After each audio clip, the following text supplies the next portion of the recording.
Hi, I'm Donna, and this is Doorways to Learning, where I open doors for educators to peek through to give you more ideas on how you can create a really powerful, effective learning environment.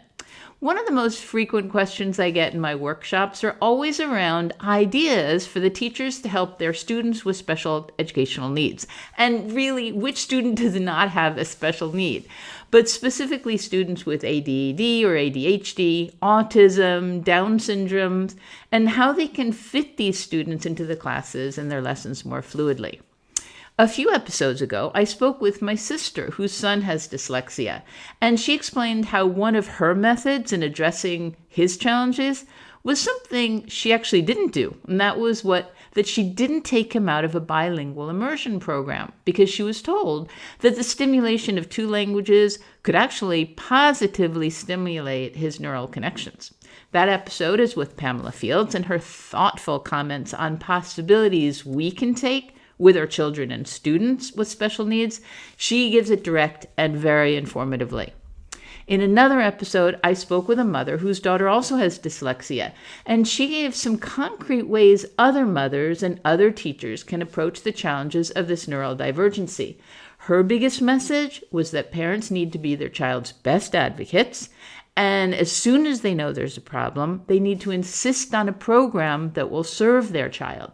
That episode is with Suzanne Myers, and she speaks compassionately about the journey she's had with her daughter, Julie. And today, I'm really excited to present to you Suzanne's daughter, Julie Hundley, who's going to talk to us about her journey with this neurodivergent challenge. I thought that there is nothing better that we can have than the perspective of a student with special needs explaining her experience directly.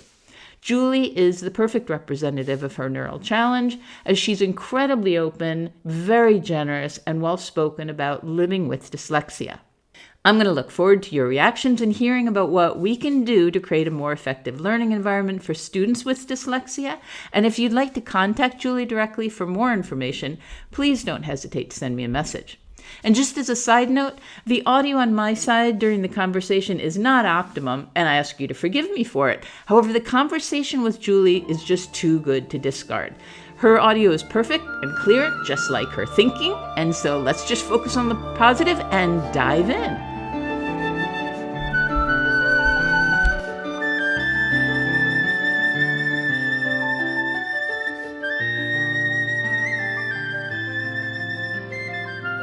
So, Julie, thank you so much for being here. I told you that I had a chat with your mom, and we talked about you, we talked about your sister, and we talked about her work in preschool, but mostly we talked about dyslexia. And I thought how interesting it would be for teachers and parents and even other children, young adults growing up with dyslexia, to hear from you, because you explain things so well.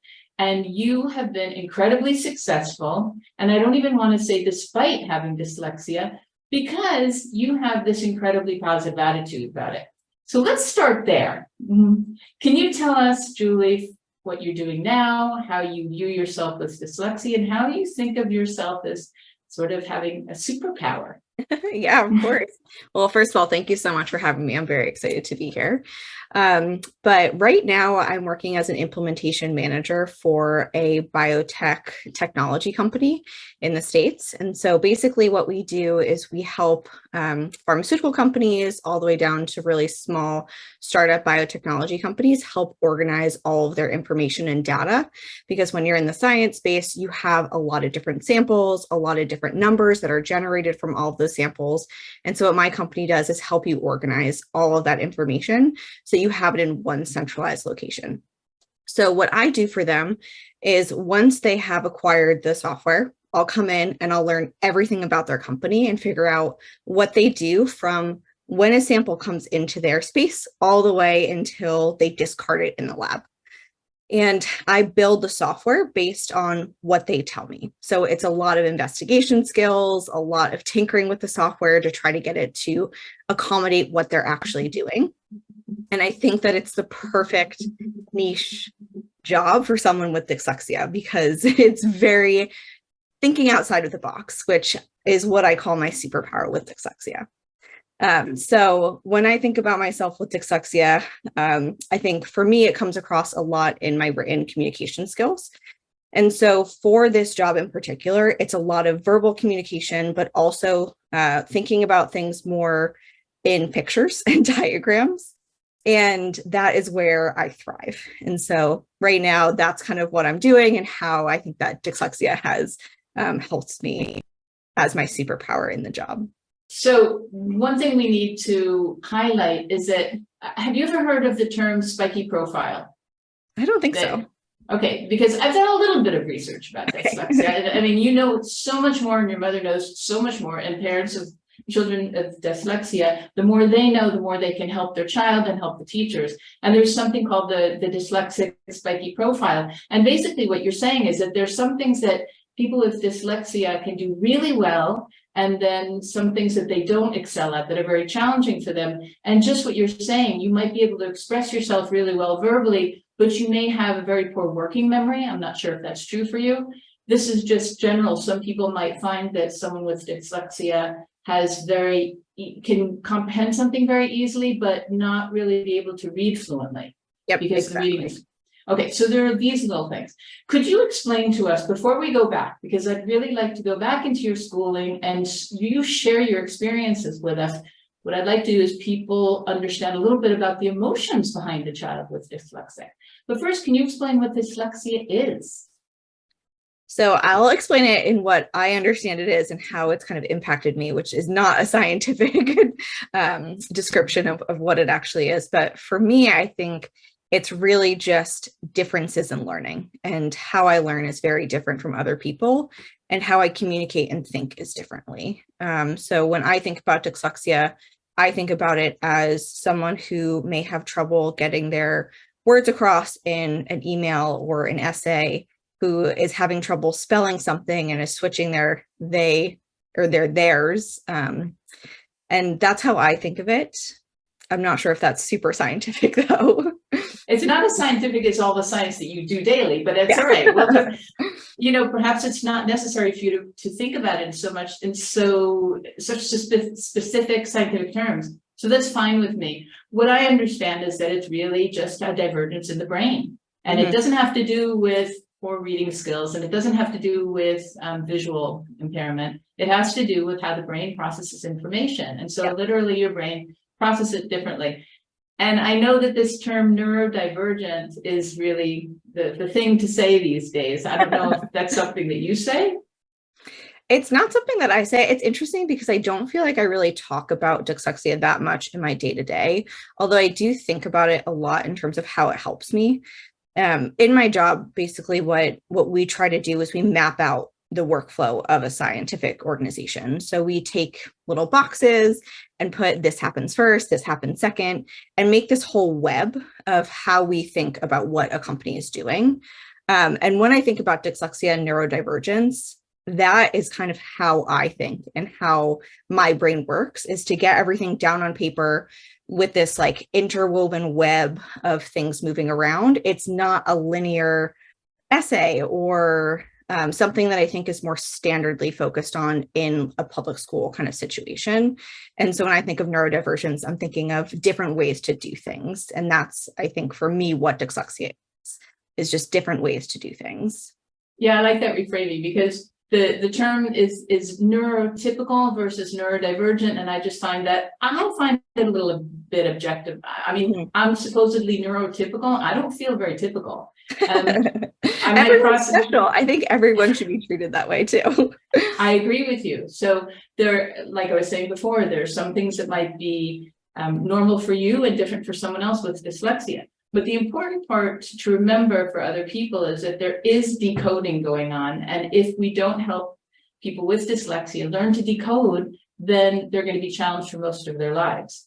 So let's go back, because apparently most teachers believe that by second grade, their students should be tested for dyslexia. But what scientists and experts say is that really are signs much earlier, as early as preschool. And I think your mother mentioned that too, that she knew something was a little, there was some divergence. We're going to use the word again. There was some divergence with what you were doing at home how you were learning and how you were learning in school. But your teachers insisted that it was really just slow reading skills. Do you remember any of this? How far back do you remember that you started becoming frustrated and not learning the way that your classmates were learning? I think I was a little bit older. I mean, I don't think I remember much from preschool, but I think it was in kind of the upper elementary school that I remember it the most. And how I described it is that I felt like in the classroom, things were being taught at a mile a minute, and I just couldn't keep up with that. And it wasn't that, like, I never felt like I wasn't able to do something. It was just I wasn't understanding the way that it was presented to me. And so I don't think that I saw it as I'm being held back or like I'm not getting it. It's just I'm not getting it the way that they are talking about it. Because when things were explained a different way to me, whether it was my mother or another student or a teacher, I think the rare times that happened, I would understand it very quickly. So I never felt lesser. I think it was more just like I understood very quickly that it wasn't the same. I wasn't learning the same way as other people. So the difference between the way the teachers were they telling you things, or were they asking you to read instructions, for instance? Yeah. Was that the part that was difficult? And how was it, if, for instance, your mother explaining you the same information, how did she explain it differently? So I remember very clearly, I think it was 4th or 5th grade, they assigned books based on like the level, and I was like the lowest level, although I really wanted to like read the higher level because it was more interesting to me. But I just remember reading it very slowly, and that was kind of seen as a hindrance on the participation. So when I went home and someone read it to me, or like would just sit down and be very patient with my learning, I was able to comprehend it. It wasn't like I wasn't able to comprehend. It was just at a much slower rate.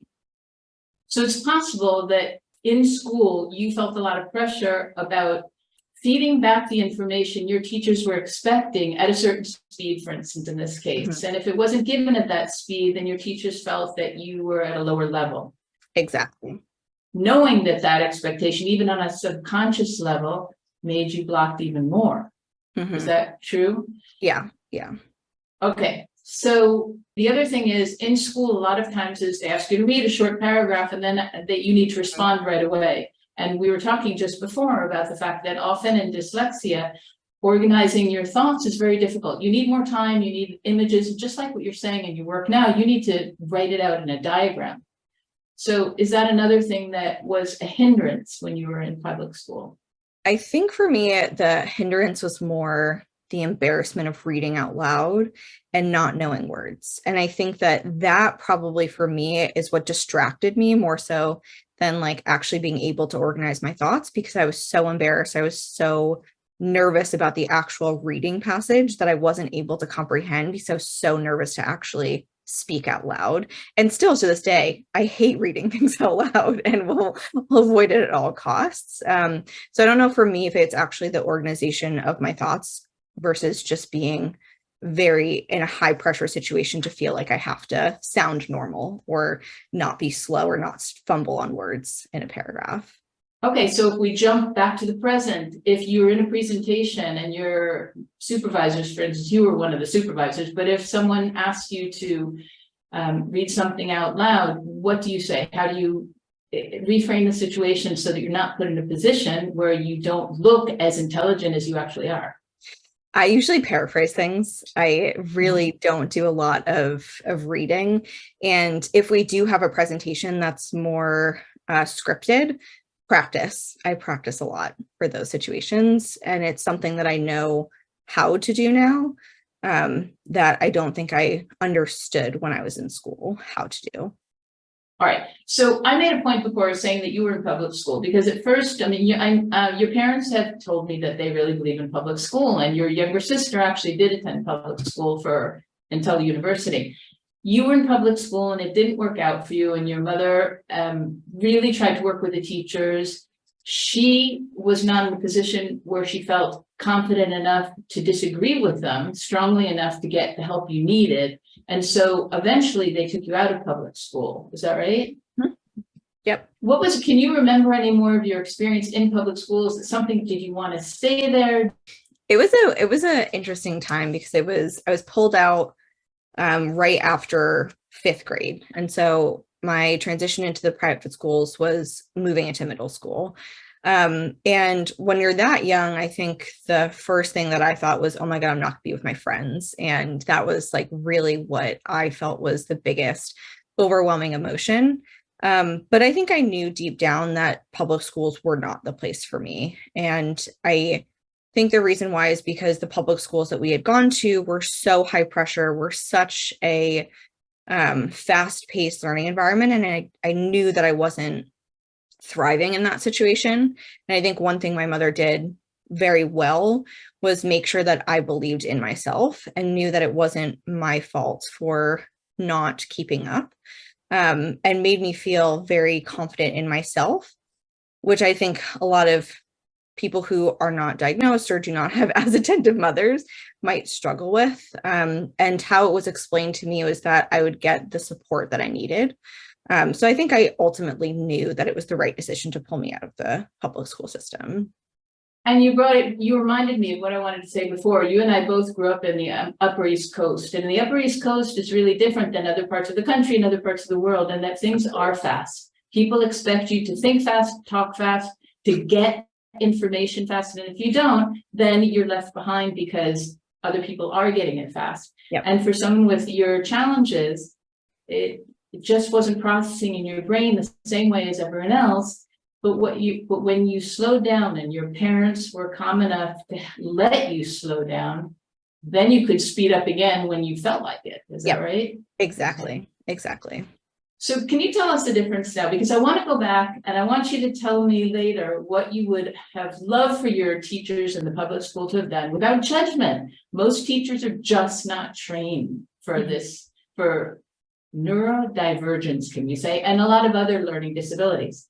And again, I don't like the word disability because, as you say, you've taken it and you're a champion now of these different brain processing.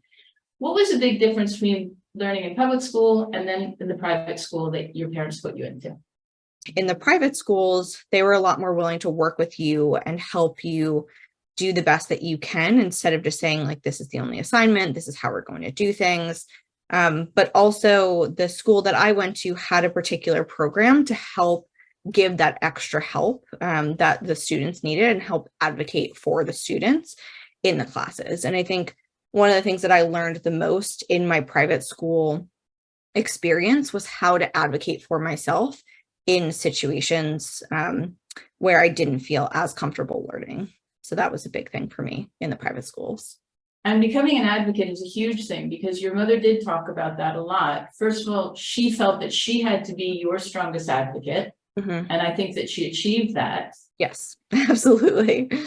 And in doing so, she modeled being an advocate for you. And I asked her, I said, when Julie went to university, and we're going to talk about university also, who was right there? Because you don't want me coming along and talking to your counselor. No, thank you. So there are specific reading strategies, and there's also some outside tutoring that you did that really helped you. Can you explain what that was? Yeah, so that was in elementary school still, and that was called Linda Mood Bell, and that I accredit to kind of getting my reading comprehension back where it should have been. And it was all about like breaking down syllables, reading sentences, writing things. So that was like taking it basically back to the basics and building it up and being taught in a different way than it was taught in the public school system. And that, I think, helped me get a foundation to succeed in high school. Do you remember at all how you learned to read when you were in public school? I don't remember in public school, but I remember very clearly at Linda Mood Bell, this other place. It was more syllable based, but it was also using different ways to do it. Like you would have blocks, like actual physical blocks that they would show that represented the syllables.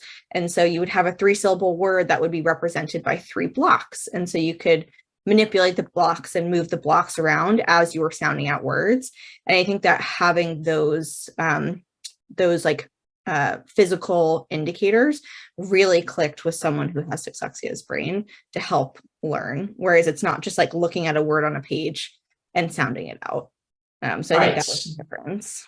Basically, they're just giving you different learning styles, and it was more tactile, and that really helped you. Yeah, exactly. Emotionally, what was going on for you? Because in fifth grade, once you started that program, you went from a first grade reader to a fifth grade learner, right? A fifth grade reader. And that was in what, 3 months or something like that? Yeah, it was a pretty short time. And you were still in public school during this. So how did you feel in school, because your reading was now getting up to level of another fifth grader? How did you feel? It's really interesting because as a fifth grader, I wasn't thinking about my reading comprehension. I was thinking about how embarrassing it was to not be normal and to have to go to these extra classes. Although, like, looking back on it now, I credit that with a lot of my success because it did teach me the foundations to go on and succeed. But when I was in fifth grade, I was honestly more embarrassed about it than excited that I was now up to the reading level of everyone else in my class. If I'm perfectly honest. No, because that's really important for teachers to know, because I go into classes and I see children with a special education teacher in the class with them, or most of the time they're pulling them out of class. And they come in and everybody knows they're going to say the name of the person. That poor person has to stand up, second grader, third grader. Everyone knows why they're leaving because they have problems learning. And your mother did say that it was uncomfortable for you being pulled out of class, and it was uncomfortable for the teacher to come into class. Yeah, I think for me, it was just this sense of I didn't want to be special. I didn't want to be like unique. I wanted just to fit in with the crowd. And I don't think the teachers did anything to help explain to other students that it wasn't like they needed or like we needed a different way to learn. It was more just like, oh, they're not reading at the same level, so they have to be pulled out. And that was a really hard thing. And I actually think that that was the reason why I wasn't as upset to leave the public school system, because I knew that I'd be with other students who were more like me. And so I'd be more normal in a different school system than I was in the public school system. So one thing teachers could have done, from what I understand you're saying, and please correct me if I'm wrong, is they could have been a little more transparent with a big heart, with a lot of compassion. They could have maybe opened up a conversation in the class with your classmates and use them as support for you. Your classmates could have been advocates for you as well. So one thing teachers maybe didn't know before the pandemic, because since the pandemic, most teachers really do understand that the emotional health of their students is primary. Yes, absolutely. And so what they could do, if they really reflect on it and do it conscientiously, and again with a lot of empathy, is that they could bring it up as a conversation, talk to you about it first, ask you if it's okay with you, if it can become a conversation, and have it as part of the conversation in the classroom. Would that have helped? I think it really would have. And I think it would have made it a lot more accessible to students to understand why it was happening, both to them and also to the students who were being pulled out. It would have made it a lot more normalized, which I think would have been great. Okay, and the other thing is, your mom said how often she went in to talk to the teachers, and they really did not see it the same way. And again, it's because teachers have a lot of pressure and they don't have as much training as they need to. That's not to say they couldn't have done a little more, seeing how your mother was saying this is not normal. She's reacting to learning new knowledge in a different way at home. So maybe we need to readdress something. What do you see as the best thing your mom did for you? The most important and impactful thing your mom did for you during this time? I mean, I really credit my mom with making sure that I felt comfortable in a school environment, because I think if she hadn't normalized how I was feeling, I would have lost a lot of confidence and a lot of my self-worth. And I think I would have felt a lot more, I think it would have been a lot more difficult for me to succeed, because I didn't realize how normal this actually was, or how it wasn't a bad thing that I was learning in a different way. So I think what she did was really help me understand that it wasn't a bad thing that I was learning in a different way, normalizing it and being supportive and helping me. And that's what I would do for my child if they are in that same situation. First of all, there's also the studies say it's 1 in 5 people have dyslexia. So the fact that no one else in your class had dyslexia is also very, interesting. Maybe there was no testing done. The parents didn't realize it till much later, which is also a shame for the student. But there's another thing your mom did for you that's really, really important. You probably it's so inherent in who you are that you don't even remember. But she gave you after school classes so that you had something that you felt incredibly empowered about. What was it? Gymnastics, right? Oh, gymnastics. Yeah. not the reading stream. Yeah, no. No, yeah, she definitely put me in something that I succeeded in. And that was very empowering. And I think she understood what I was good at and knew that I needed to have something to kind of fall back on, or a crutch to say, even if I'm not reading at the same level as other children, like I still am performing just as well in gymnastics, or was able to kind of get my anger out on the balance beam or on the floor or something like that. So it was definitely nice to have that outlet. And she really made sure that I was able to do that and succeed in that as well. Okay, because there was a lot of frustration and you took it out a lot on your parents, from what I understand. Yes, definitely. But it's completely understandable. But can you tell us, now that you're an adult and you're looking back on it, you do see that there was a lot of frustration, a lot of anger. And how did that come out in class? How did it come out at home? And how did that start resolving? Yeah, I think a lot of it was taken out on my family because it was the most comfortable for me, which is not the right thing to do, but because they were so supportive and because they were such a safe place for me, I think I took it out on them a lot because I could. And so taking it out on them helped me keep it together in other places like school, like gymnastics. And so I never felt like I had lash outs in other places, but I really think I took it out on my parents. And we always say this at my household, like I got my crazy teen years over in middle school. And then by the time I was in middle school, or by the time I was in high school, I was a lot better. But I think a lot of it had to do with how I was feeling in school and how I was handling things. And once I got to a place where I felt comfortable both in school and a little bit more with my social life, I think that honestly helped my relationship with my parents. And they say that if a child has dyslexia, it affects everyone in the family and everyone that child comes in contact with. So of course you needed an outlet, and luckily your mother knew how to absorb it to a certain extent, and your father was very supportive as well. So one part of it was that you were now in an environment where everyone had a different type of brain processing or other types of learning disabilities. How long were you in that school? The first school was 3 years, and then I went to a separate school for the 4 years of high school. Okay, and was that the same type of program? It was the first one was a lot more focused on disabilities, how to learn in or just how to read and write, a lot more focus on that. And then the high school was a little bit more mainstream, but still had a lot of elements to help support folks with learning disabilities. So the high school was private as well. It wasn't back to public school at that point. Okay. All right. So there's another thing I wanted to ask you about homework. In the public school, you were given homework.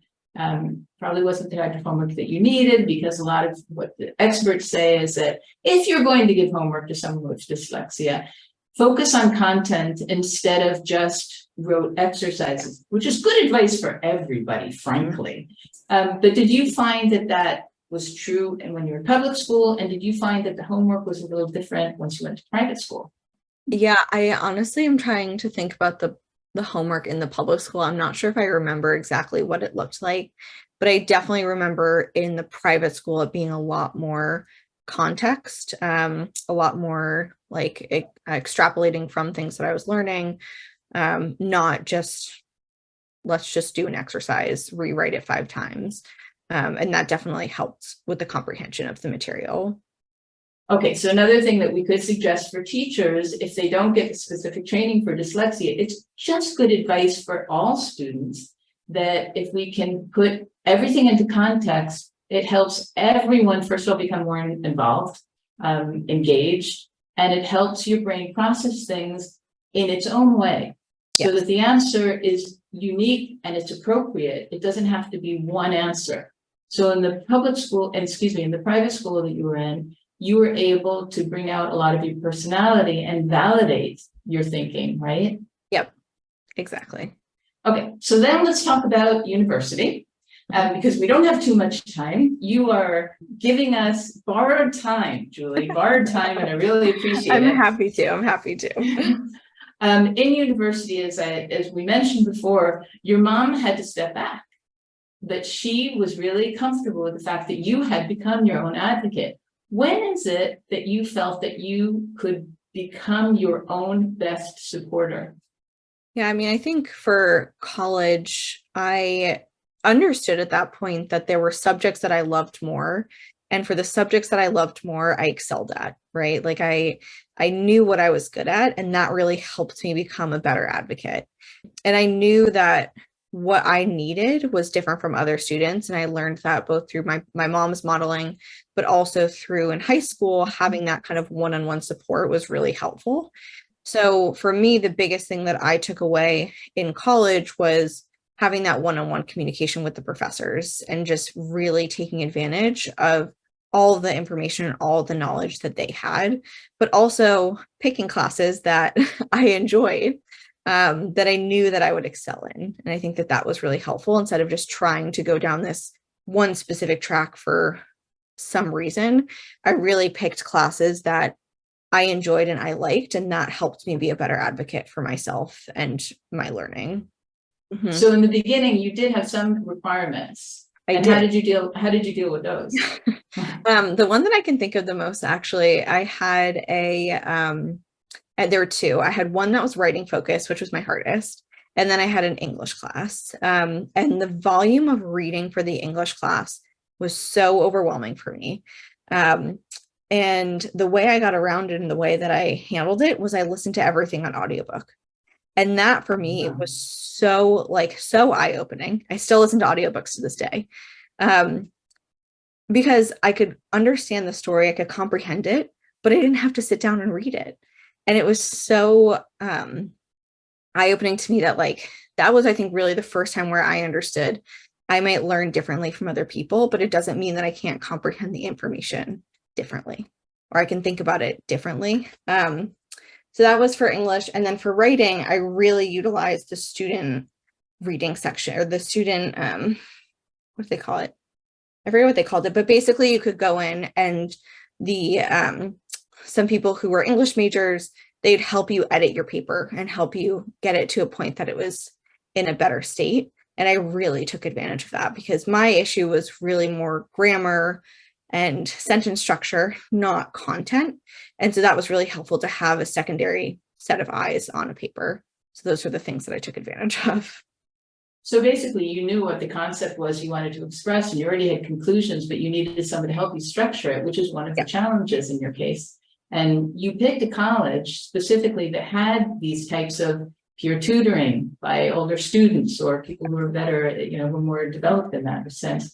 And there was also one specific teacher, I understand, who really was one of your, I don't want to say advocate because you were your best advocate, but this one teacher put a lot of her own personal time in just tracking you and making sure you were comfortable. Is that right? So that was in high school. Yeah, her name was Leah Stansel, and she was like a second mom to me. I absolutely loved her. And she really, really made sure that I was comfortable and supported, and really made sure that I felt comfortable in situations and helped me understand how to talk to teachers and how to explain things to teachers. And I think I took that a lot to college with me, or to university. It sounds like that is exactly what helped you separate from needing your mother to go in and be your advocate. You were learning. She was helping you learn to be your own advocate. Yeah. And there would have been absolutely nothing wrong if you still needed your mom to go in there. You're still a minor, legally speaking. You needed the skills. And there are counselors who can help. In your high school, there was a counselor. Even in college, there was a counselor. But by that time, you knew what you needed. You had learned the strategies of reading, and you could apply them. And now what you were doing is really developing your structure, the structure around what you needed to be able to continue learning. Does that sound right? Yeah, Okay. that sounds exactly right. And I think the other thing I will say is that I learned in high school that my strong suit was not English, was not reading and writing. And science is really what clicked for me. And so I think something that's really important for children that are neurodivergent is to understand what they like and what they enjoy. And I think that that will help them a lot in their learning journeys to be able to succeed. Because when you're learning something that's just so boring to you, it's hard to to want to do it in any context. So really try to find something that you're interested in to excel in. And again, in science, this has a lot to do with concepts, and it has a lot to do with conclusions reaching by taking a lot of different divergent ideas and putting them together in something cohesive. Yep. And that sounds like what you were really strong at. Yeah. So there are a couple of questions I still would love to ask you. For instance, if you went into a school, to a first, second, third grade school, and you knew that there were some dyslexic students in there, what could you say to them to help them feel a little bit better? Just hang in there. Just hang in there. I think one thing that I would say to them is that there are jobs out there, there are careers out there that are going to make you feel good about yourself and not make you feel like you have a learning disability, that you have this different way of learning. But you just have to find it. And once you find it and you feel comfortable in it, you will succeed. It's nothing about how you're learning now. It's just understanding how you learn and how you can best succeed, and then using that to find a job or a career that you're interested in, because they're definitely out there. And there's such a big stress on standardized exams, which people who are quote unquote neurotypical do badly on standardized exams. But they're particularly challenging for people with brains would process things that are not linear, as you were saying before. And so what I hear you're saying to these young kids, and even if you were going to talk to some high school students about, just because the school values linguistic, logic, mathematics skills, doesn't mean that you're a failure if you don't excel in that. That find your niche. So you did that in school, and you also did that in gymnastics. What do you do outside your job that really makes you feel good as well? Because I know, well, I should ask you, you love your job and you're proud of the work you do in your job. Is that right? Yes, that is very true. Okay. And what do you do outside of your job that also makes you feel very successful and confident? I love cooking and baking, which I feel like is kind of interesting because that could be seen as something that's really difficult for someone with dyslexia or someone with neurodivergence. But I love putting ingredients together, making something taste good, and then seeing someone else eat the food and be excited about it. That is like my favorite thing in the world. So that's something that I absolutely love. Wow, I did not expect that. I didn't know about that of you. That's really nice. All right, then two last questions. The first one is, I'm going to go back to teachers. What would you have loved teachers to have done? You are an incredibly compassionate person, and you really have a lot of empathy for people. About your teachers, when you were in grade school, what would you love them to know about you, and what would you love them to know about other children who have learning disabilities that would help them feel more successful in their own teaching?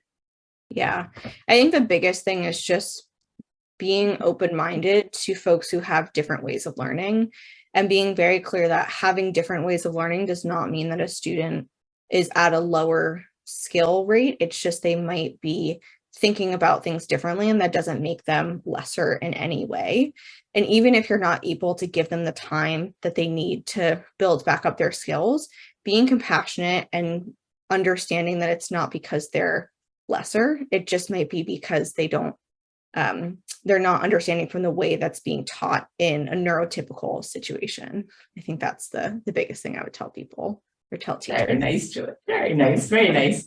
All right. And then I guess since it's one of my last questions, I keep saying one of my last, I'm not last, but it's going to be just about the last one. I want to know how you're going to move into the future, because again, I kind of started by saying, and I wish you had said it, that you see dyslexia as your superpower, but how do you compensate at work? And is it an inner dialogue you have with yourself when you find things challenging, or is it now just so automatic that you don't have to verbalize it or carry on this inner dialogue all the time? It's really interesting because I'm actually transitioning a little bit in what I'm doing from working directly with the customers to working more with sales and doing more proposals and written documents, which is not my strong suit.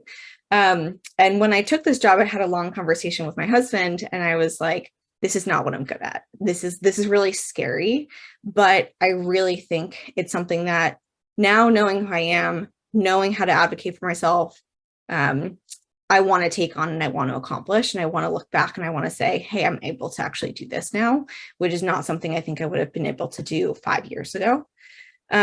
So I'm looking at my dyslexia as a superpower and saying, I can think about these proposals in a little bit different of a way to protect us, to help the customer, but also knowing that it might take me some extra time to read over the documents 3 or 4 times before giving it in, or having the computer read it back to me.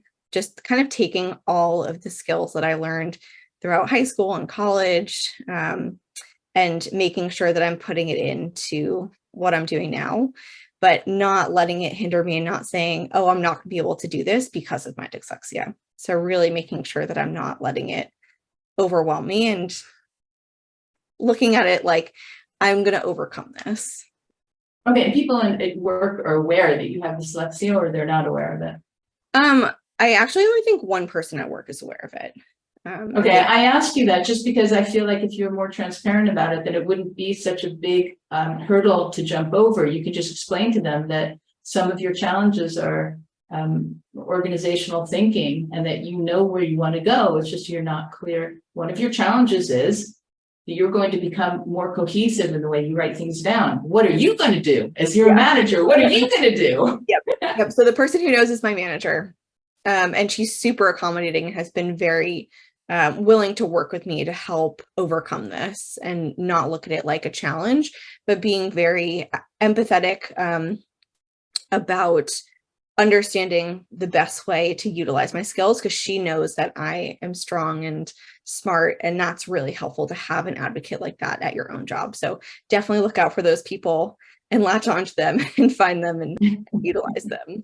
But just one last comment for me is that anyone who's struggling with learning disabilities, don't think of it as you're lesser than anyone else. It just means that you are thinking about things differently. And that is a huge benefit in some places. And you just got to find where those are. So don't be discouraged. Just, you got to find the place that it suits you the best. You are a treasure. You're a treasure. Thank you so much. Of course, of course.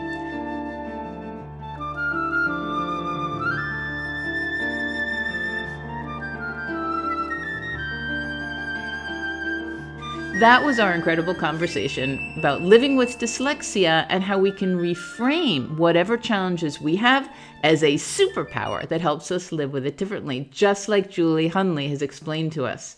I hope you've taken away some powerful feedback from Julie, and that you can pass on her positivity to your child or your students with similar challenges.